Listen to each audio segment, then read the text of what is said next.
Nope. That's the title. Nope. I love it.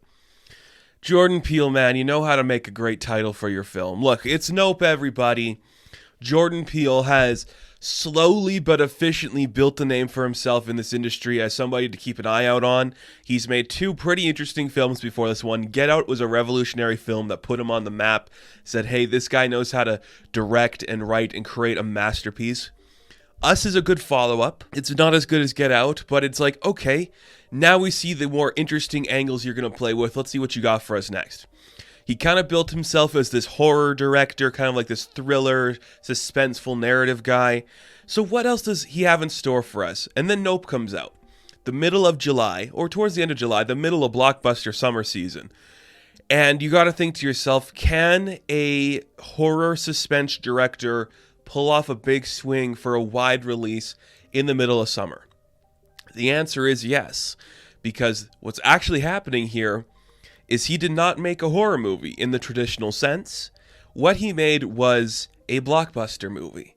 And this is where I think a lot of people are going to have some problems with the release of this film. The marketing does not do this film justice.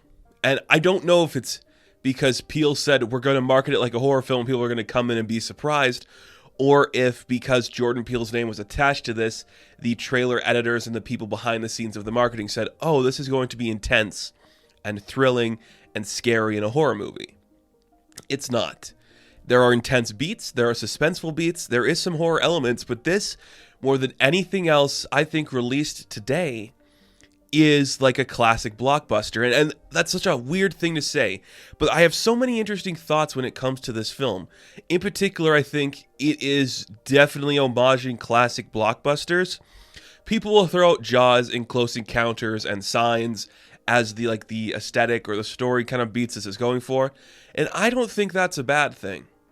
We have become so accustomed to a certain type of blockbuster today that when we actually do something that is inherently simple in terms of its actual blockbuster storytelling, people don't respond to it positively. But Nope really just says, what if we did a classic homage with modern technologies and idea beats and just made a simple story that is better than half the things in theaters today? It's brilliant. I really liked this film. The more I think about it, the more I'm like, oh, I see exactly what you're going for here. There is brilliance behind the scenes. Is it his best work? I don't believe so. I think Get Out and Us might be just a little bit stronger, but Nope really just solidifies this idea that this is a director for anything. This movie is surprisingly funny. The jokes actually land. You feel suspense. It feels like a bunch of realistic characters acting in situations. And because of that, you don't have to get too in-depth on the backstory or have all these little character moments and beats work. They're an established world. So you understand, like, okay, these characters are going to talk like this. They feel like this. They're in the middle of nowhere in the California desert. They're going to have a certain lifestyle that interests them a certain way. We don't have to fill in all the gaps. And that's an important thing. So much of today's filmmaking is about each individual moment, but this is just more, you get it. They're brother and sister. This guy's bored at work.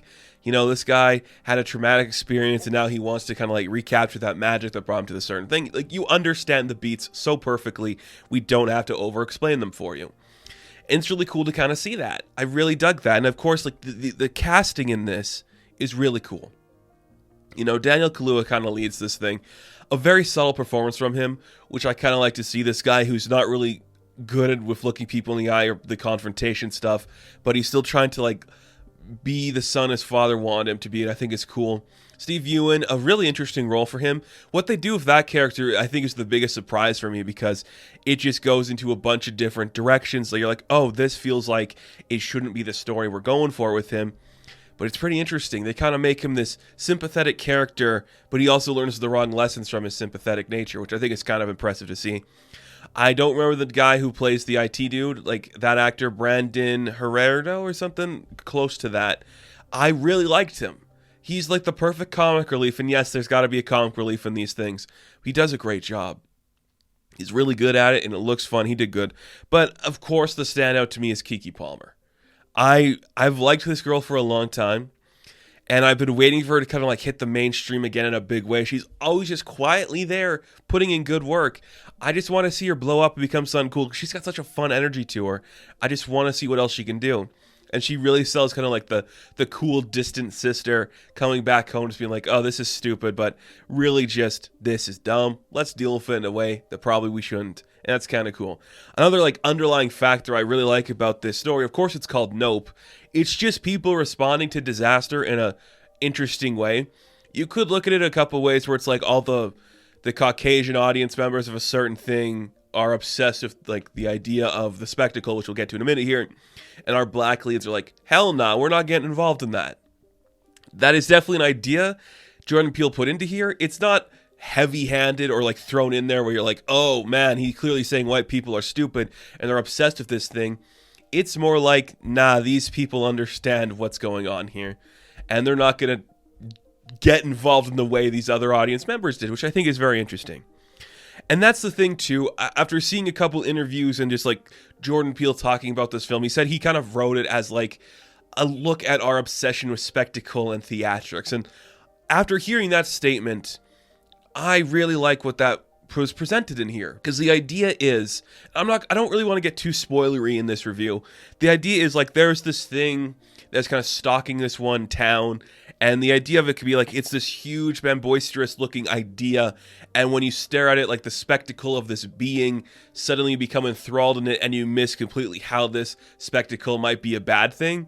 And that kind of like, it coexists with this idea we see from the 90s with another character who had a similar event happen to them earlier on in their lives, and how that spectacle was another thing that shaped them to how they're going to be in this new spectacle.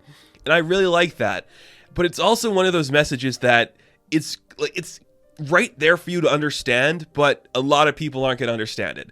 The audience I was with, you could hear the collective sigh when the film was over, like, what the fuck did we just watch? And I think the thing you need to know is, like, it's not a horror film, and it's about our obsession with these things. Like, this is a film about looking at this, it's almost like our obsession with looking at, like, a car crash or a train wreck, like when you're driving by on a highway, you see a cop car have a vehicle pulled over, or there's like an accident you have to look at. It's like our obsession with the spectacle of these events that kill us and how that could lead us down a certain path that ruins our own lives.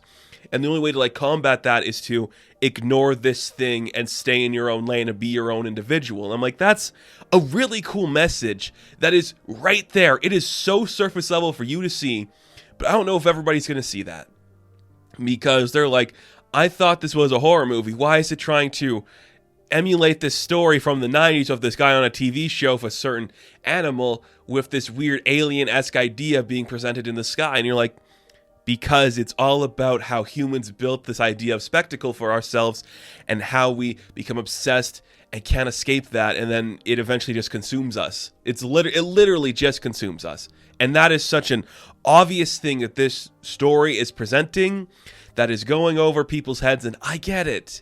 Some people just want your quiet stories.